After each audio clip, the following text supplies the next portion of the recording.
Bonjour à tous et bienvenue dans votre journal de la mi-journée sur TV Vendée. Pendant que beaucoup se rassemblent pour les fêtes, certains restent seuls. En Vendée, comme ailleurs, des seniors, mais aussi des plus jeunes se retrouvent sans lien. Depuis 1946, l'association Les Petits Frères des Pauvres agit pour recréer du lien. Elle organise repas, sorties, vacances ou encore animations. Et aujourd'hui, un repas de Noël réunit bénévoles, donateurs et personnes isolées. Preuve que la convivialité reste l'un des plus beaux remèdes contre l'isolement. Reportage Anaïs Escalona. Les fêtes de fin d'année commencent parfois en tête-à-tête avec un écran. À la Ferrière, Alain vit seul dans sa grande maison, un quotidien calme, loin de l'agitation des réveillons. Parce que la solitude, on ne la ressent pas que le jour de Noël. Et on peut la ressentir à tout moment de l'année. Donc être seul à Noël et avoir des activités le reste de l'année, pour moi, ce n'est pas un problème. Mais pour d'autres, la solitude pèse davantage, surtout à l'approche de Noël. Alors certaines associations créent des moments pour se retrouver, comme ici autour d'un repas partagé. Ça fait du bien, ça comble notre solitude, on n'est pas seul, il y a pire que nous, et ça fait du bien de soutenir nos bénévoles. Nos enfants font leur vie, donc à nous de continuer à vivre et puis du mieux possible. Ce moment festif et convivial est organisé par les Petits Frères des Pauvres, un moyen simple de rompre l'isolement, notamment dans les zones rurales. Vous savez bien qu'il y a une grande désertification. Il n'y a plus tellement de lieux communs dans des toutes petites communes, dans la mienne par exemple. Il y a heureusement une association qui fonctionne très bien, mais il n'y a pas par exemple de café, il y a une salle municipale, il y a de temps en temps un événement, mais il n'y a pas régulièrement un lieu où on puisse se rencontrer. Il n'y a pas d'épicerie, il n'y a pas de boulangerie. Je pense que toutes ces choses malheureusement manquent. Et les initiatives pour recréer un petit commerce local sont à mon avis très importantes.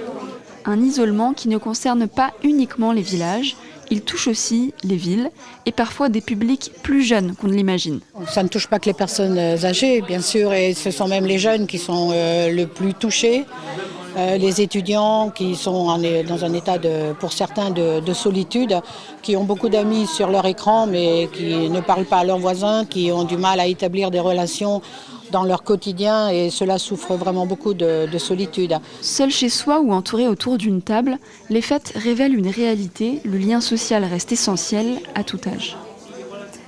La CAVAC dresse le bilan de son année 2024-2025. C'était une année compliquée pour les céréaliers, marquée par des pluies excessives. Mais la coopération a su tenir le cap grâce notamment à la solidarité de l'élevage. Résultat, 1,4 milliard d'euros de chiffre d'affaires, 4 700 exploitations adhérentes et 1 700 salariés mobilisés sur le territoire. Eh bien, écoutez, ça fait maintenant 26 années de présidence. Je ne peux avoir que de la satisfaction déjà sur le déroulé de ces 26 années et puis sur la transmission qui vient de se réaliser, qui va se faire en douceur après un changement de directeur qui s'est réalisé tout à fait naturellement. Il y a donc un changement de président qui va se faire dans la même continuité. Moi, je suis rentré dans une coopérative en 2000 qui était en phase de redressement, qui avait à l'époque 320 millions d'euros de chiffre d'affaires, qui aujourd'hui, comme je viens de le dire, fait 1,4 milliard. Cette coopérative collectait à peu près 350 à 400 000 tonnes de céréales. Aujourd'hui, elle en fait près d'1 million de tonnes. Et puis, elle produisait 300 000 tonnes d'aliments. Aujourd'hui, elle en produit plus de 500 000 tonnes. Pas seule, parce que vous savez, c'est un travail d'équipe. Et donc, je suis fier de l'avoir partagé avec tous mes collègues administrateurs, avec les 3 directeurs auxquels j'ai pu partager ce travail. Et puis, avec l'ensemble des délégués avec qui j'ai pris beaucoup de plaisir pendant toutes ces années. J'ai dû faire plus de 250 assemblées de section chaque année, pas chaque année, en tout, avec ces délégués. Ils ont été pour moi une vraie source de motivation, un encouragement à poursuivre ce mandat autant d'années. Allez, maintenant je vous emmène sur l'Île-Dieu, direction la ferme municipale tout juste inaugurée. Ce projet lancé il y a 3 ans a pour but de nourrir local et bio. Ici, on y retrouve plus de 20 légumes différents, 800 mètres carrés de serre et 3000 mètres carrés de culture en plein champ. L'objectif est d'alimenter les cantines scolaires et les EHPAD de l'île dans le respect de la loi Egalim. Les cantines en fait sont approvisionnées par le collège des Sicardières et on s'est rendu compte que 95% des produits qui étaient dans ces cantines venaient du continent et n'étaient pas bio. Donc on s'est dit on va faire une ferme municipale pour approvisionner notre restauration collective et puis aussi nos EHPAD parce que les EHPAD c'est pareil, il n'y avait pas de produits bio, il n'y avait pas de produits locaux. Donc on approvisionne avec des légumes sains nos personnes âgées pour qu'ils puissent manger sainement. On a des retours des cuisiniers et aussi des mangeurs, donc que ce soit les anciens ou les enfants, notamment sur la fraîcheur des produits, sur le goût, mais principalement sur la fraîcheur. Également à travailler pour le travail des cuisiniers, en fait, ils ont moins de pertes en termes d'épluchage, en termes de cuisson. Et ensuite, voilà, c'est principalement la fraîcheur en fait, des produits. Un nouveau nom pour une nouvelle dynamique. L'Office pour le patrimoine culturel immatériel de la Vendée devient Témonia, une ONG accréditée par l'UNESCO depuis 2024, engagée pour préserver le patrimoine vivant et humain. Elle redéfinit aujourd'hui ses missions et affirme son ambition collective.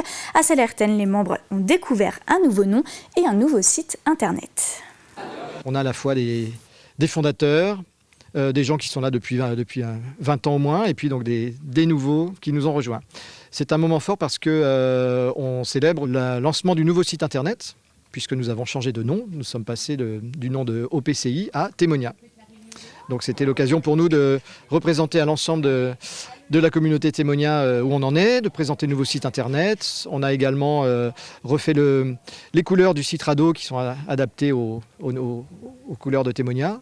Et nous avons présenté également le portfolio numérique qui est en ligne. Et Témonia, ça soutient le patrimoine, ça soutient le témoignage. Et on est là pour restituer, pour faire vivre, pour patrimonialiser. Ce qui fait qu'on a des pratiques ensemble, des pratiques festives, des pratiques culturelles, des façons de faire la cuisine, des façons d'utiliser les objets. Et qu'on veut pouvoir témoigner à nos contemporains et à ceux qui les remplaceront de pourquoi on fait les choses et dans quel esprit ces pratiques sont animées et donnent sens à notre vie terrestre. Et c'est la fin de cette édition. Je vous donne rendez-vous tout à l'heure à 18h pour un nouveau point sur l'actualité. En attendant, très bon après-midi à tous.